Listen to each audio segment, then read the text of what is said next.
ನಾವು ಮೆಟ್ರೋದಲ್ಲಿ ಬಂದಿದೀವಿ. ಇವ್ರನ್ನ ಮೆಟ್ರೋದೊಳಗೆ ಬಿಡ್ತಿಲ್ಲ, ಯಾಕಂದ್ರೆ ಇವ್ರದ್ದು ಡ್ರೆಸ್ ಗಲೀಜಿದೆ ಅಂತ.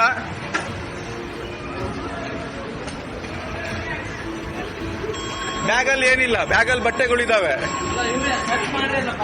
ಏನಿಲ್ಲ ಸರ್, ಎಲ್ಲ ಸರ್ಚ್ ಮಾಡಿದ್ದಾರೆ. ಡ್ರೆಸ್ ಗಲೀಜಿಲ್ಲ ಅಂತ ಬಿಡ್ತಿಲ್ಲ ಒಳಗೆ. ಅಲ್ಲಿ ಸರ್ ನೋಡಿ, ಅವ್ರು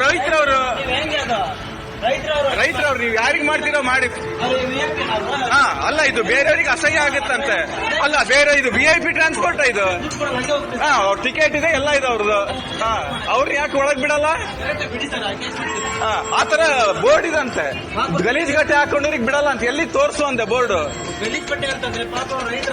ದುಡ್ಡಿಲ್ಲ, ಹಾಕೊಂಡಿದಾರ ಅವರು.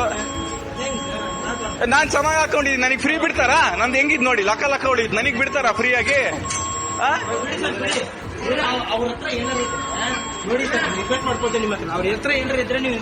ಏನಾರ ಇದ್ರೆ ತೆಗೆದು ಹೊರಗೆ ಕಳಿಸಿ, ನಾನೇನು ಹೇಳಲ್ಲ. ವಾರ್ನಿಂಗ್ ಮಾಡಿದ್ದಾರೆ ಸರ್. ಆಗಲ್ಲ ಸರ್. ಪಾಪ ಅವರು ಗಲೀಜಿರ್ಲಿ, ರೈತರವ್ರು ಪಾಪ ಅವ್ರಿಗೆ ಏನ್ ಗೊತ್ತಾಗತ್ತೆ ಹೇಳಿ ನೀವು? ಗಲೀಜ್ ಆಗ್ತದೆ ನೀವು ಹೇಳಿ, ವಿಚಾರ ಮಾಡಿ. ಹಳ್ಳಿಯವರು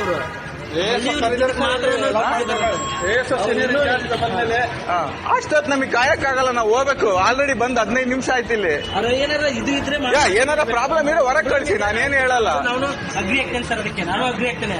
ಬಟ್ ನೀವು ಗಲೀಜಿದೆ ಅಂತಂದ್ರೆ ಬಿಡಬಾರ್ದು. ಆ ತರ ನಿಮ್ಗೆ ತಪ್ಪಾಗುತ್ತೆ. ಅದ್ ಹೆಂಗಿದೆ ಹೇಳಿ? ರೂಮ್ಸ್ ಎಲ್ಲಿದೆ ಗಲೀಜ್ ಬಟ್ಟೆಗೆ ಬಿಡಲ್ಲ ಅಂತ? ಬೋರ್ಡ್ ಹಾಕಿದ್ರ ಈ ತರ ಗಲೀಜಿದೆ ನಾವು ಬಿಡಲ್ಲ. ಹಂಗಿದ್ರೆ ಸರಿ, ನಾನು ಹೊಸ ಪಂಚೆ ಕುಡಿಸಿ ಕರ್ಕೊಂಡು ಹೋಗ್ತೀನಿ ಒಳಗ ಅವ್ರನ್ನ. ಆ ತರ ಬಿಡಬಾರ್ದು, ನಾನು ಮಾಡ್ಬಾರ್ದು. ನಡೀರಿ, ಚಲೋ ಭಯ್ಯ, ಚಲೋ ಅಂದರ್ ಚಲೋ. कौन क्या बोलेगा? क्या है इसमें? ಮೇಲೆ ಬೇಡ, ನಾನೇ ಹೇಳ್ತೀನಿ, ಕಿತ್ತೊಗಿರಿ ಅಂತ ಹೇಳ್ತೀನಿ. इसमें क्या है?